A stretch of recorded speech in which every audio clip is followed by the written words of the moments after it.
Good morning, afternoon, everybody.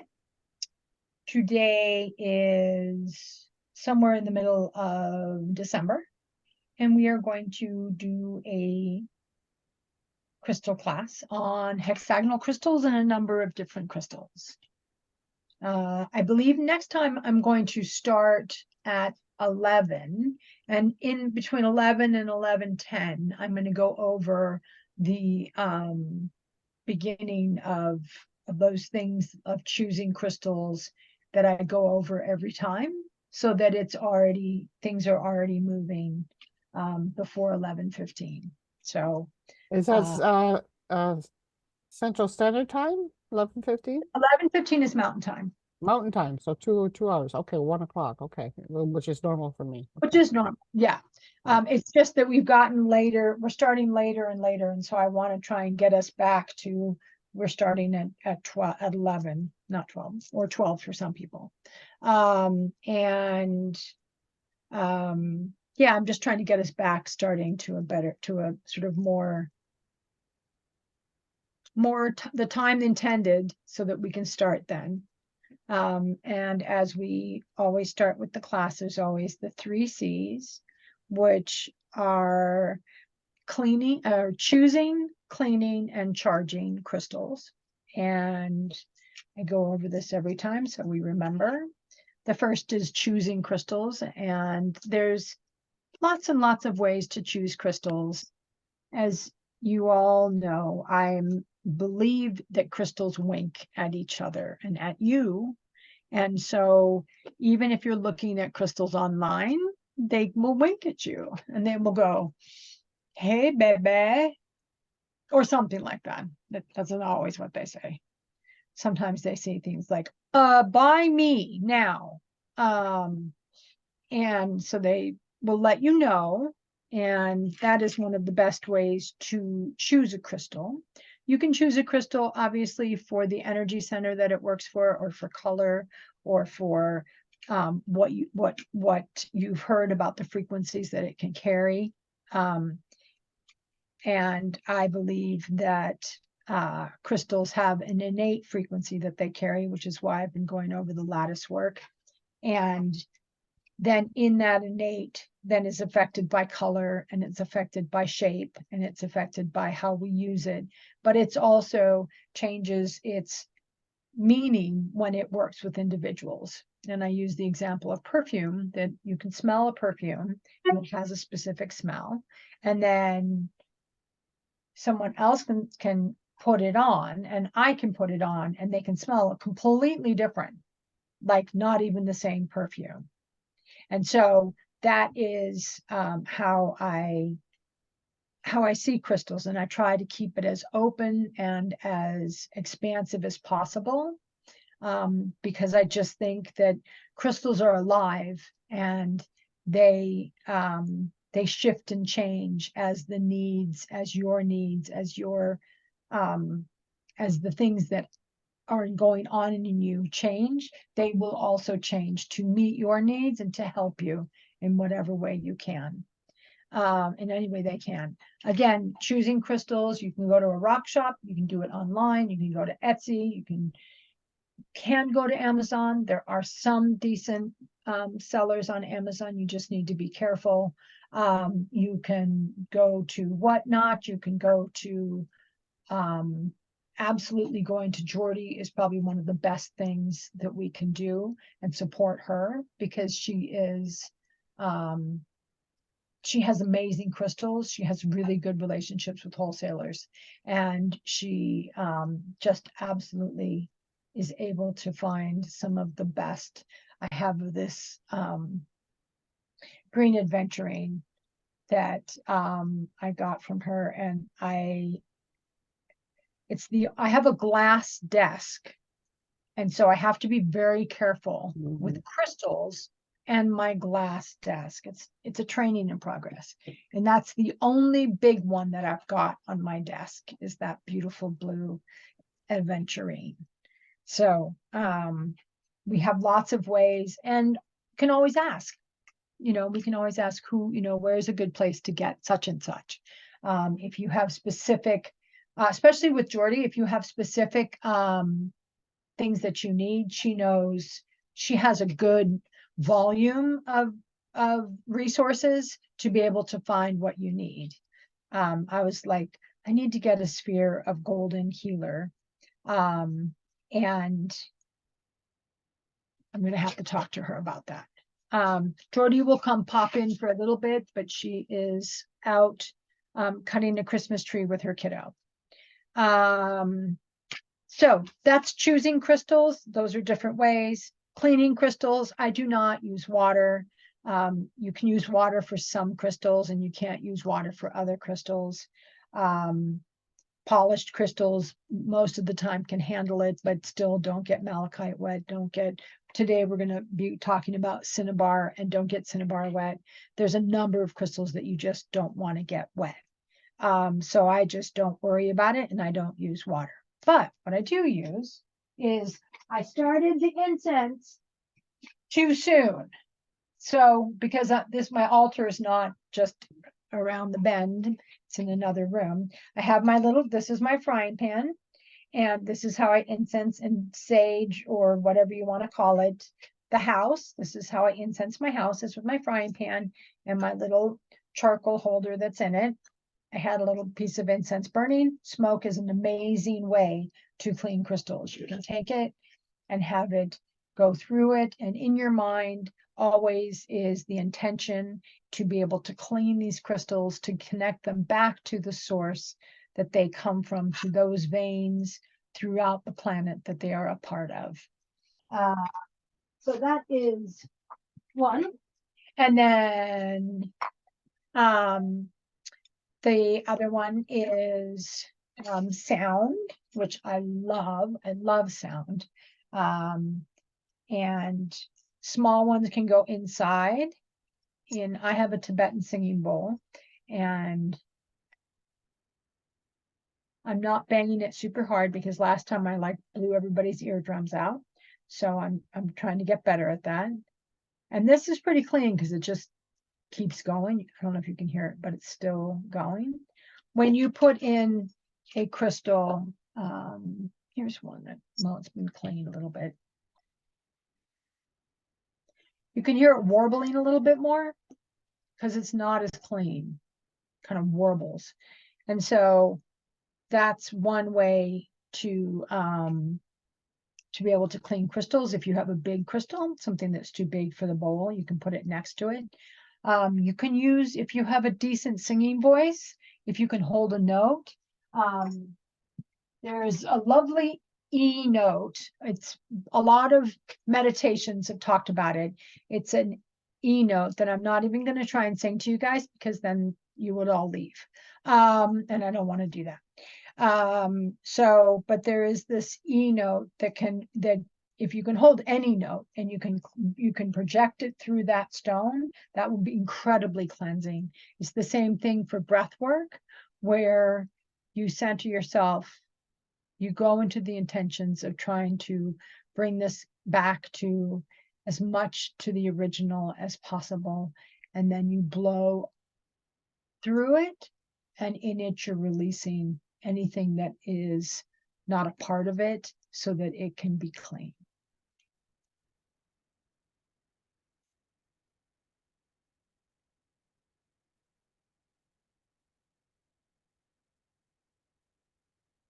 And I no longer feel like I'm going to pass out, so I've gotten better at it.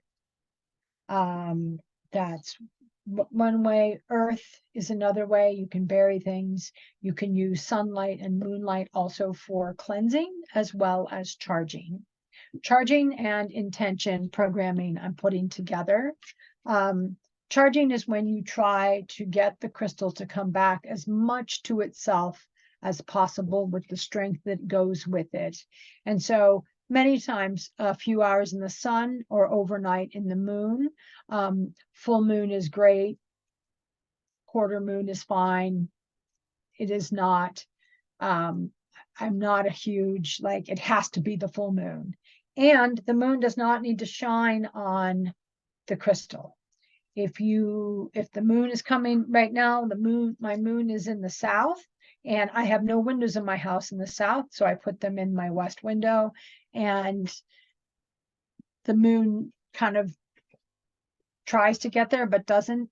Most important part is your intention. You're putting those crystals either outside or inside on your windowsill to charge them up, to get them back to what their frequency that they naturally carry.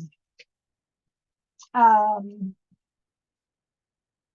this is the part of the programming as well, when you are holding and you are asking a crystal to help in a specific way. And crystals are amazing because, and I believe that they are alive. And so they will respond to your need. Even if it's not something technically in their design or their, written down, this is what they do. A crystal will do whatever it can to help a human when asked, when needed.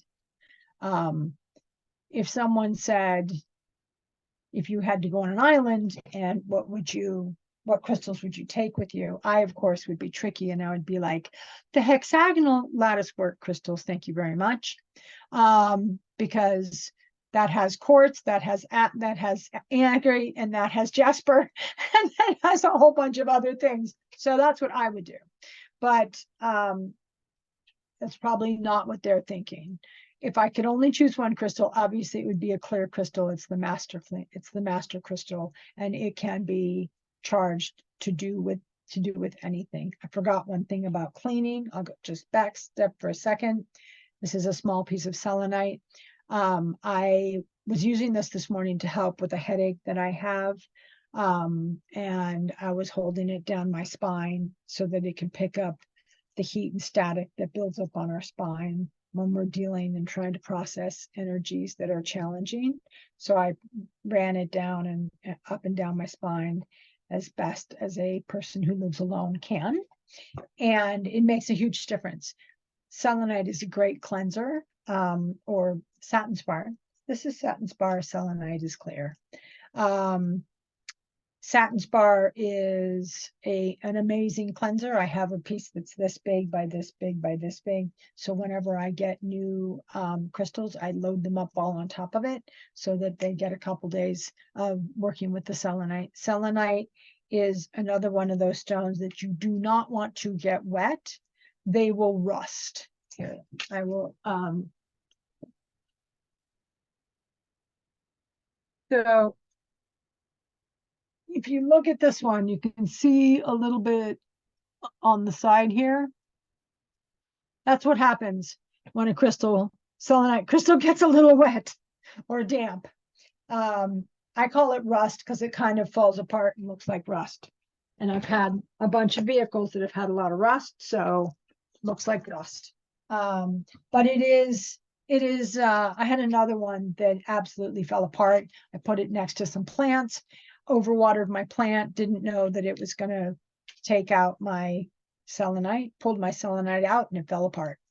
So that's another one not to get wet, but it does an amazing job of cleaning. And there are some others that can help. Shungite can help. There's some other crystals that help, but really satin spar / selenite is really the best for cleansing. Okay, that was our going through the starts at 100 miles an hour. And now I'm going to slow down just a little bit because we're going to go into the hexagonal lattice work of crystals. So it may have occurred to someone, no one's asked me and been very good, but why are we learning about the lattice work? What's important about the lattice work? And I was trying to come up with an analogy that would make sense to most of us. And what I came up with was fabric. So you can have linen, just linen off of a weave, linen that's been produced. And that's like the lattice work of a crystal, right? That's the structure. It is linen, or it is cotton, or it is wool. And then you can color it and you can shape it and you can use it for other things. but it does not change the frequency of the fabric. There are certain aspects that will continue to occur. Fabric has certain, like everything on earth, it has certain innate qualities. If you want protection, you wear silk. And that silk is wonderful, but it's a double-edged sword, because if you get all upset in silk, then it stays inside and you have to deal with it. But if you need protection coming from the outside, silk is a great thing. Silk scarf, whatever. Rayon, cotton, there's all kinds of, they all have different meanings, which sometime I'll go into. But today we are looking at hexagonal lattice work. Now, hexagonal is one of the bigger families of lattice work and crystals. And it is not one I can use my cute little box to show you how it's shaped, because it has 8 nexus points and 7 sides. I don't know how to do the big, you all know this about me, my challenge, but this is what is that, can that be seen? Okay, so that is what it looks like. So it is, it's got the 7 points and then the 6 sides. So there's 7 interjunction points, and then it's sort of like, it's a hexagonal. Now, for scientific purposes, this is probably one of the stones that has been utilized the most. It is utilized in semiconductors, it's utilized in physics, it's utilized in technology and nanotechnology. There's a piezo electric response that happens. I don't have any clear quartz right here, but clear quartz is the one that you can feel it the easiest. If you pinch it between your fingers, you will feel a tingling. You will feel it. This is not, oh, I'm hoping to feel energy. Oh, if I'm open, maybe I'm not. It's not like that. You pinch it, you will feel that tingle go through, because there is a release of energy that happens under pressure.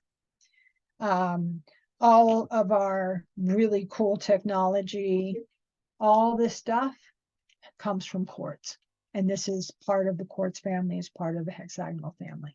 And so it is used in, part of the reason with scientifically that it's used is that because of the structure of it, it has certain geometrical properties that influence the waves and electrons that go through the shape of it. And this is where, like, comes into the quantum physics realm of things. And it has huge potential. It has huge usage in our day-to-day life that we do not think about. I have a beautiful Mac that I'm talking to you guys on, and there's quartz in it that allows it to run. Watches from our grandfather's watches that just kept running, they had quartz in them. That's what made them run, was that piezoelectric current that occurred through quartz. Winding also helped, but some of those nicer, fancier old Rolexes that didn't need to be wound 40 years ago, it was from the quartz. So when looking at sort of the esoteric and spiritual traditions that go with hexagonal structures, it's very much associated with specific attributes and symbolisms. As overall, and you will see it in the 3 stones that we will talk about, but overall, it is a symbol of balance, harmony, and unity. They are thought to, because of what they're able to embody, they are used often in rituals like shamanic rituals, in different kinds of spiritual rituals, meditation, and they're also well known to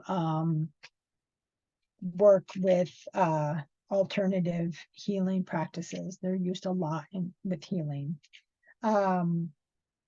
So I have four, it's about five. I have 5 different frequencies that they tend to process. Now, remember, when we talk about specific stones, you'll hear those same words, but they're going to be shaded by the color and by other frequencies that are mixed with it, where you have two.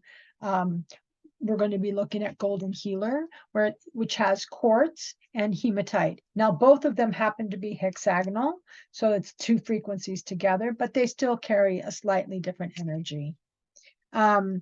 Hexagonal are expansive, as opposed to, condensing energy. They are expansive. And they're very much about balancing and harmony, putting things into balance, bringing things together into balance. It is thought that they balance the mind, the emotions, the body, and the spirit. It is thought that they bring that balance to that. There's information in terms of balancing to do with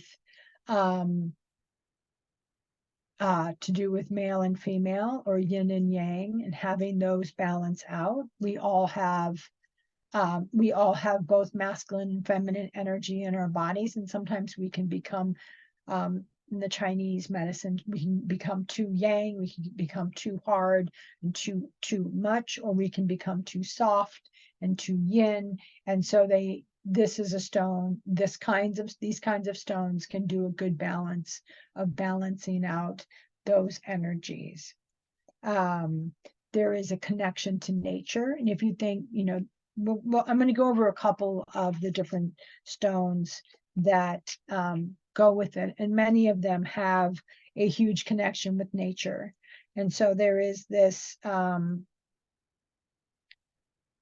in many spiritual traditions, the hexagonal is seen as a symbol for nature and the natural world. And they are thought to facilitate a deeper connection to the earth and to its energies. And it emphasizes the feelings and the desire to do service, to be of service. And so I think we've all had that feeling when we go into the forest or to a park, and then when we're leaving, we see trash. And we pick it up because we don't want it to stay there, because we want that place to hold as much clean as it can. And so we pick it up. We just don't think about it, and we pick it up. These are stones for those people who are of service, who have jobs that are nurses, doctors, police officers, firemen, our servicemen and women, all of those, social workers, teachers, all of those professions that really want to be of service, that's their driving force. This is a great stone to keep that alive, because that particular energy can be depleted by our world today. Our world likes to drain those. It takes advantage. Unfortunately, we're in a place right now in the world where people take advantage of those who are trying to be of service, whatever that service looks like. It also amplifies and energizes, and it focuses on, especially with spiritual energies, it enhances the focus into being able to tackle spiritual path. Like if you're working towards a spiritual connection towards something, then it is these are really good stones and can make it easier to access. Two things about the healing properties. These are big overarching trends, right? These are not specific for each one. These are big overarching trends. But hexagonal crystals are known for promoting clarity of thought, promoting good communication, and facilitating personal growth. They also many of them open up the heart and help release the barriers to love and enhance self-confidence and self-love. Now, we need to be careful with the term self-love because it is one of those words that needs to be balanced, because self-love can have, for many people, can have a lot of different meanings. And so you just need to be, self-love is being able to love who you are as you are, knowing that you still need to grow, knowing that there's still work to do. It is not the self-love that says, I've done my job and I'm good. Because that's not life. There's a saying, it's like, if you're not growing, you're dying. And it's true for trees, it's true for plants, it's true for humans, it's true for anything. That's why, we give our cats things to play with. That's why we play with our dogs, because it gives them that stimulation. They get to keep learning, they get to keep growing. All of us need to do that. And so those are just some of the aspects of hexagonal crystals. I was going to go over the list of them but it's a very long list. I'm going to name a couple so that people have a better idea of the families that go with it. Agates, quartz, so amethyst, citrine, rose quartz, those all come under hexagonal. Apatite, beryl, which is peridot and aquamarine, and calcite, chalcedony, citrine, corundum, which is the ruby and sapphire. However, emerald is separate, but it is also hexagonal. I believe that these are the stones that can, some of the easiest to cut into gem formation, that they are very gemmy, or can be very gemmy.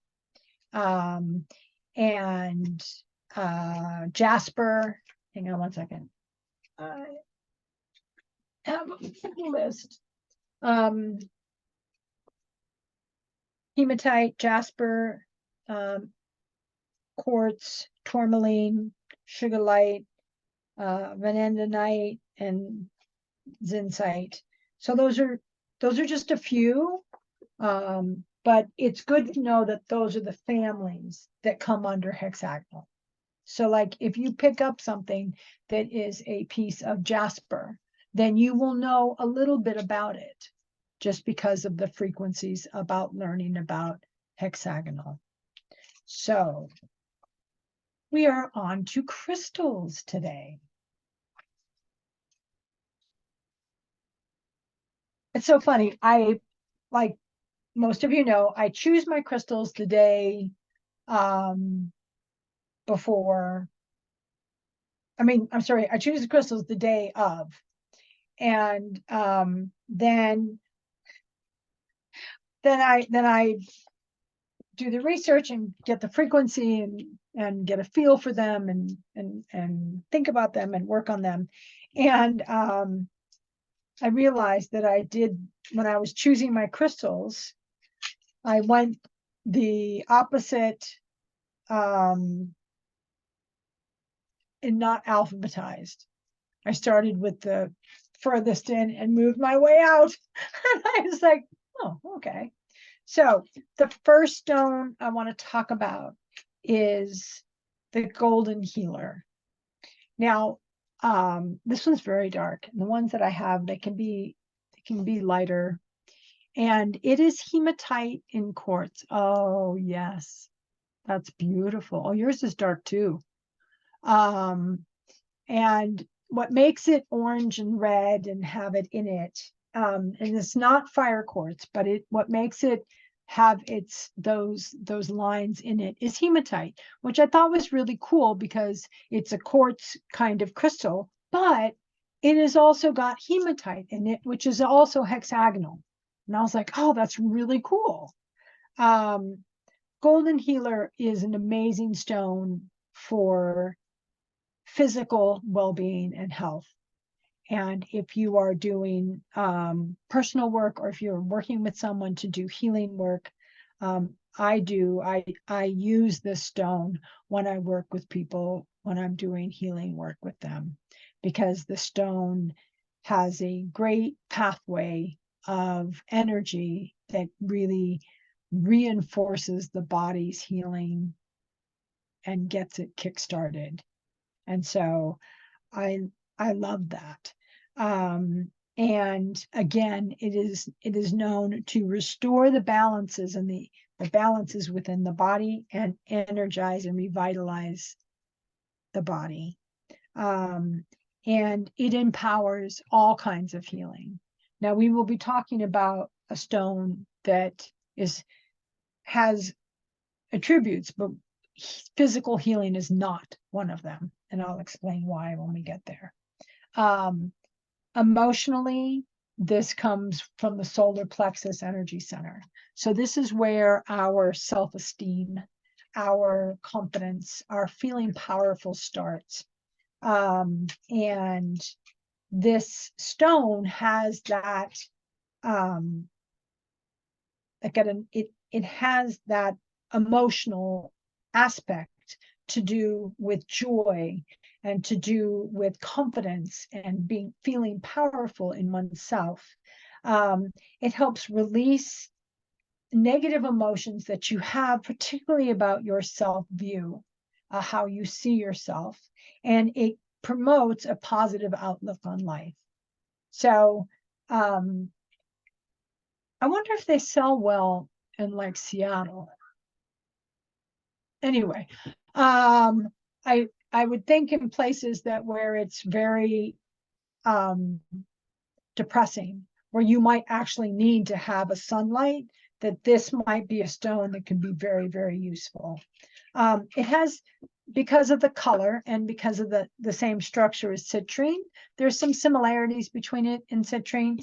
However, citrine, so this is, if you can get a feel for that. So this is citrine. This is a cut citrine. And it has some similarities, but it has differences. And so, but it has that kind of like, if you're feeling really down, pick it up, stick it in your pocket, stick it in your bra, whatever. Don't stick the palm stone in your bra, because then you'll be lopsided. But have a little piece like this, little flat one, that'll fit just fine. So at the mental level, it is clarifying and uplifting. Again, it's connecting to that solar plexus and into the heart. It has a energizing aspect to the mind, so you tend to think a little quicker. Gives you mental clarity, enhances focus, and again, going back to the solar plexuses, which is where there's a huge amount of creativity stored, it does allow for creative thinking and promoting that creative thinking. It is also believed to help alleviate mental fatigue and to help with mental fog. And so if you find someone, if you know someone who say has long-term COVID and has that mental fog that comes with it, that this would be a really good stone for them to work with, because it might be able to lift and shift some of that. At a spiritual level, it is very much to do with spiritual growth and development. And again, it goes back to the solar plexus, personal power, self-esteem, and spiritual transformation. Our spiritual journey is not just directed at the heart and up, it is through all of our energy centers. All of the chakras are effective to our spiritual journey, and they all need to be worked with at different points and as needed to be able to continue to have that that connection. Sorry. um Esoterically, they are very much to do with, hi Michelle, they're very much to do with energy work. They work really well for meditation. You have one, so you probably have used it for meditation, and it works really well. It settles you down but energizes you at the same time. It's not one of those stones that puts you in a state where then when you stop you're like, I need a cup of coffee. It's not like that. It gives you that energizing, clearing, and that sort of back to that strength of you. I sleep with mine in my solar plexus and have for many, many months. I found Golden Healer when I first got it, and was going through my um some serious emotional upheaval, right, that I've gone through. And I found that I would just hold it on my solar plexus and lay with it like that. And when I started meditating, I tried to, meditate with crystals that sort of aligned with my chakras because they were way out of whack. But I still, so I don't do that anymore, but I still sleep every night. I have my big black obsidian that is beside my pillow, and people think I'm crazy. Like, it's, this bowling ball beside my head. But I do sleep with the golden healer on my solar plexus every night because I find that, it helps me with, because I'm still healing, right? So it helps me with that grounding energy, with that like getting there, right? So when I wake up in the morning, and I know that it's been there. I know that it's helped me through the night. I know that, getting up in the morning, I can kind of take that one step forward where I'm good, so the healing properties in it are, they are amazing, right? Really, truly amazing. I have several pieces of golden healer everywhere. So, but yeah, they're something for sure. And so that's golden healer. Thank you for that so much. Now we're going to go on to a different one, and it's cinnabar. It's called cinnabarite, but it is known in the trade as cinnabar. It is toxic. It is a stone that requires you to wash your hands after using. It is a stone that it's not used for physical healing because the toxicity of it. Now this one is partially polished, but when I finish the class, I will go wash my hands because I don't mess with it. It does have some incredible energies to it, and so it is something to be able to utilize and to use, but it's something that you just have to have a caution with. I don't have any big pieces. I've only gotten small pieces, but there's a couple of things that are really cool about it. The first is that it's really, centuries ago, they used to try and make gold from lead, alchemy. And this is a stone of alchemy. They used this stone to try different things with. The alchemists in the 17th, during the Renaissance and then forward, they tried to do stuff with this, which I think is pretty freaking cool. It's magic. Like, all you guys have been in enough of my classes. You know that I believe they're alive and that they're magic. But this one has that sort of transformational aspect to it.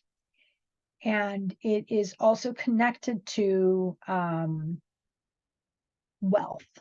It is just like having a little piece of citrine in your money bowl. Having a little piece of cinnabar in your money bowl is a good thing as well.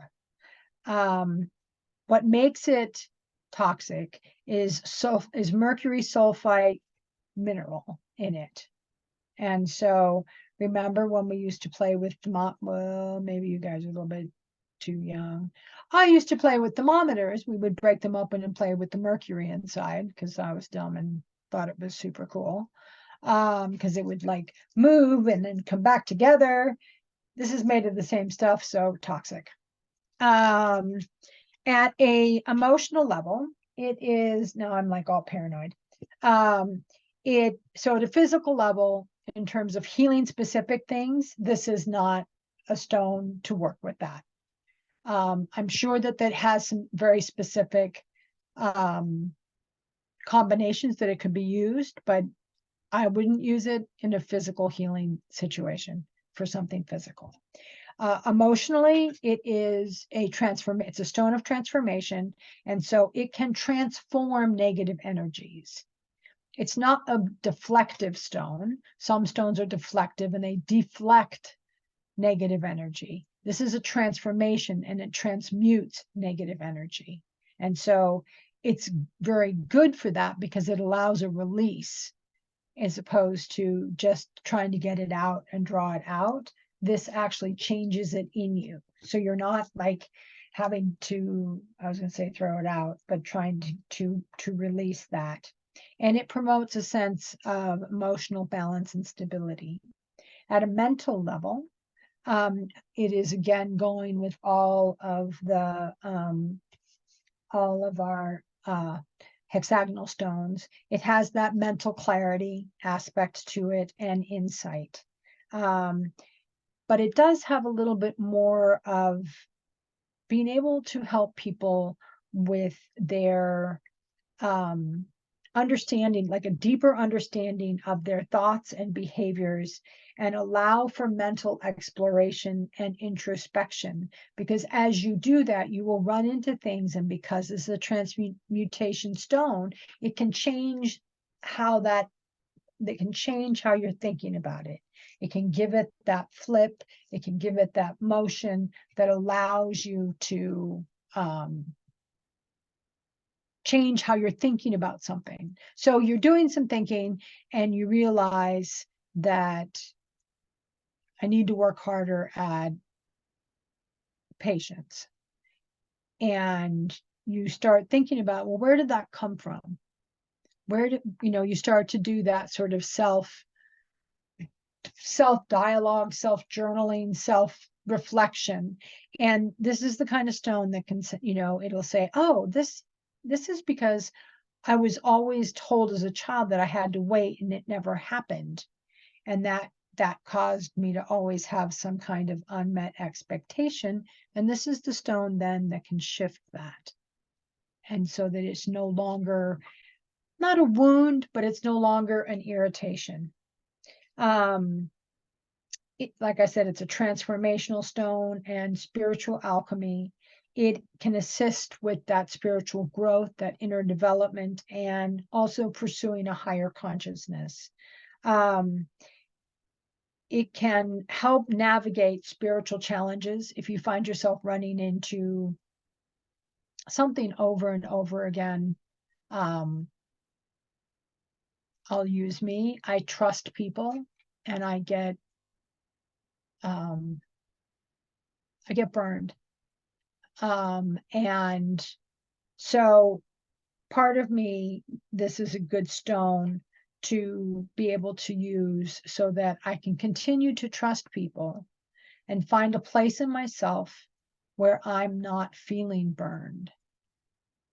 Because I don't want to stop trusting people because some people are not as trustworthy as others. And so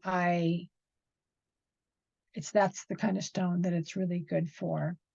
And it is really, it's like, it's one of the books said, good to have in the cash box. So if you have a money bowl, this is a really good stone to get a small one and just stick it in the money bowl. And it's good to attract that kind of, to attract wealth. That was part of the alchemy and the magic that it was tried to be used for, was to attract wealth. And so that's part of the frequency of this stone. Like I said, all of my stones are, and I have it in silk so that it's protective and it doesn't change, it doesn't share its energies with everyone else, because I worry about the toxicity of it. So there's I my, thought that cinnabar was red. okay, so this is all cinnabar is red. Okay. They're not all red. The cinnabar Oh, I see it. is the Okay. red in it. Gotcha. Yeah. Okay. That's actually really pretty. It's most, here's a cinnabar that's mixed with some other stuff. And it has, considering that it's toxic, it actually has a very soft feel to it. But it is part of the reason I just keep mentioning it is just, you just need to be careful. It's one of those stones that you don't pop in your bra. And you put it in your cash bowl. Yeah, because the heat, right, to the mercury. So Yeah. And that if you have any openings in your skin, it can get in. And so now we are going to, so I'll put it up and you guys tell me what it is.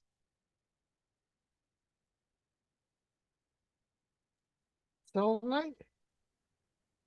that's aquamarine. Yeah, Danny, you have a bracelet.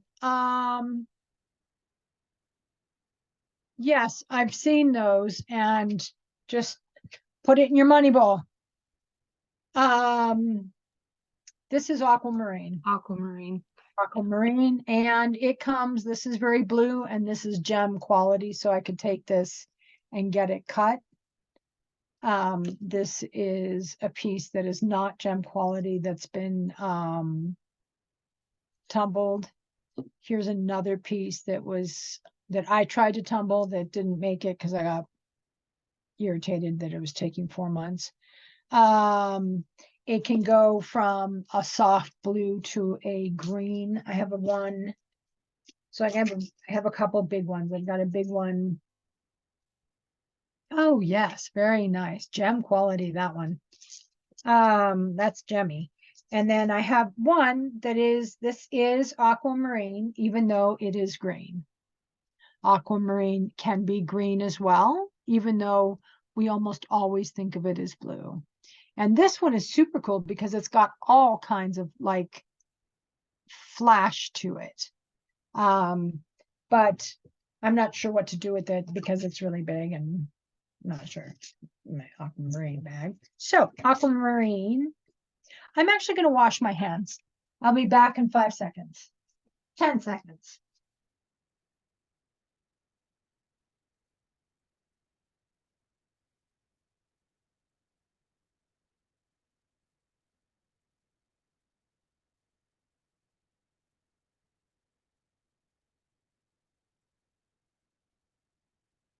Okay. So Danny, the one who said you had a bracelet, it probably has a sealant on it, like a polyurethane cover or polish on it. So I just would be careful with it. That's all, because there are some stones that we just need to have more care with, and that's just one of them. Malachite's the same. I'm wearing a piece of malachite that, that is polished, but I don't get it wet. I don't take, if I start, I'm at the change in my life where I suddenly become incredibly sweaty and hot all of a sudden, and I will take it off if I start to drip. if I start to feel it going down my neck, I will take it off because I don't want to get the malachite wet. So I wouldn't worry too much about it, but it's good to be aware of that aspect of things. Okay, so aquamarine, it's a beryl, and it is has a very different frequency than the other two, even though it still has those hexagonal overarching frequencies. It has a different frequency. Now, it is it's really good for calming and soothing. It goes towards that balancing aspect that goes with hexagonal. This is a really good stone for that balancing, especially with being able to alleviate stress, reduce anxiety, and promote overall relaxation. It is part of the throat energy center and can help with self-expression and with communication. Now, most bluestones can do that.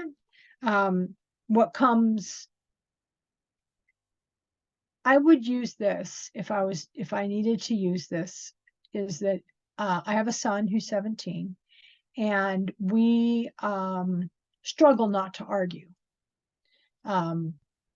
because we struggle not to argue. And this would be the kind of stone that I should keep with me when I'm dealing with him, so that I can be calm and smooth and not argue with him. I don't always have it with me, but I should. I'm going to start thinking about it. I'm probably going to leave a little piece on my selenite so that the next time he says, let's go have breakfast or whatever, calls me up, I can grab it and keep it in my hand and keep my conversation and keep my physical expressions chill. It is, when it comes to healing in the emotions, it is, again, going back to promoting harmony, promoting that balance that goes, that energy balance between negative and positive, male and female, yin and yang, and finding that balance that goes, that every human needs. There's different times in life when we need different kinds of energy. If we are forging in a field of something and we are trying to learn something new and go forth with something, then we need masculine energy to have that. If we are in a point when we need to settle and we need to cool down and we need to be able to reflect on things, then we need a more feminine energy. This is not a gender specific, it's more to do with energy. And so this has it also has an aspect to it of being able to release baggage. Woohoo!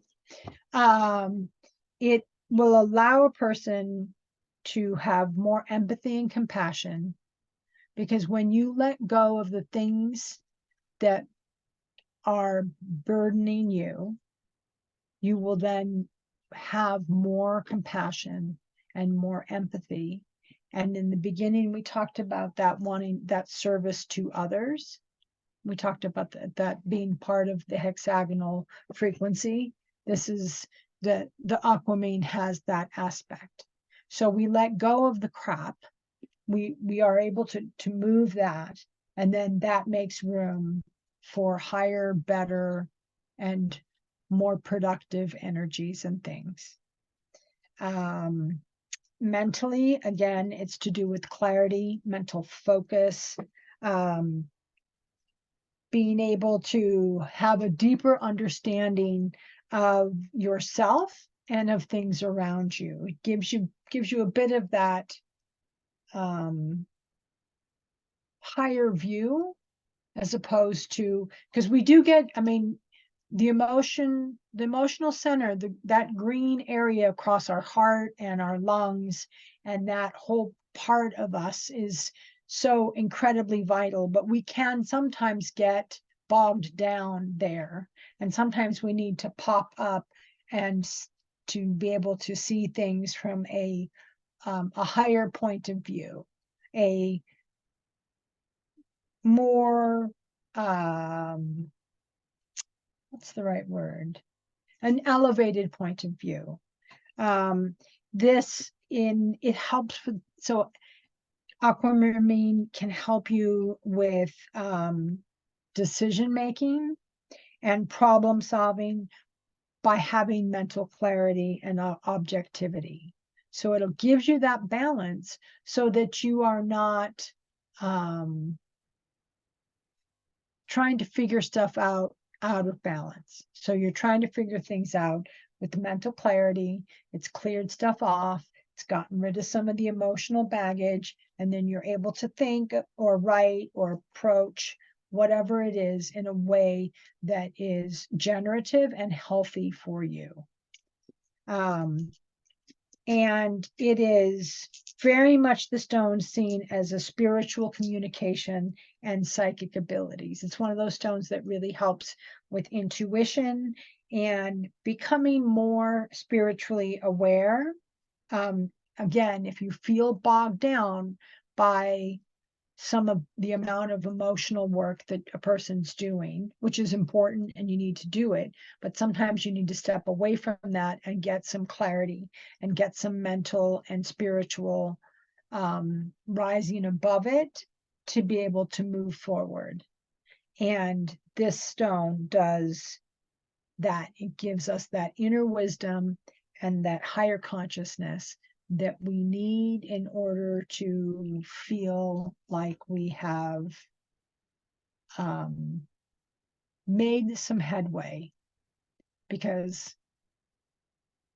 that's what we get. That's what we get in life, is making headway in our personal growth. This is why I teach this class, because first of all, it teaches me and reminds me that I need to keep my little gemmy piece on my selenite, so the next time Marshall calls me, I can grab it and be nicer to him. And but also to keep me going and not getting bogged down. And so I think that's why this stone wanted to be last. I got caught up on the alphabetical part of it, but it was that this is the one stone that sort of like makes it lighter. The golden healer is very much an optimist, but it's also a strong stone. And don't get me wrong, higher frequency and higher vibrational stones can be very strong as well. But many times you have to slow down in order to feel the strength of them. You have to be able to wind yourself down to be able to feel it. And this is one of those stones. So the slower you are, the more that you are able to I was going to say chill, but the more that you're able to find that balance inside, that then you'll be able to fully access and utilize this stone. So aquamarine. I can't remember what month it is for. It is, just so you know, one of these days I'll go over the birthdays, but the birthday stones were developed by the American Gem Association, and they tied certain stones to certain months because of financial reasons. See if the aquamarine is for March, because I gave an aquamarine bracelet to a friend of mine whose birthday's in March. Could be. I wouldn't be surprised. I'm going to keep that one out. So that is the 3 stones and a bit about hexagonal. Hexagonal, that sort of overarching that goes through all of the jaspers, that goes through all of the agates, moss agate and tree agate and picture jasper, and all of them have some of the same frequency. That's why sometimes when you're holding an unknown stone that you're like, I think this is jasper. It kind of looks like jasper, but it kind of feels like agate. And that may be because it's the same lattice structure. And so they have some, and I'm sure you've seen it, they have some of the similarities in their definitions and in their, these are what these stone stands for, which is a good start, but don't ever allow yourself to be contained by that, because what one stone does for you, like I'm all about the aquamarine today. It may not be that for you. It may continue to be, Jody, it may be continue to be that that beautiful golden healer that keeps you grounded and sane and waking up in the strength of yourself and feeling more powerful. So we all have all of these capabilities and all of these connections. So now I'm going to stop the recording, and I hope today was good, and then we will have our chat. Stop.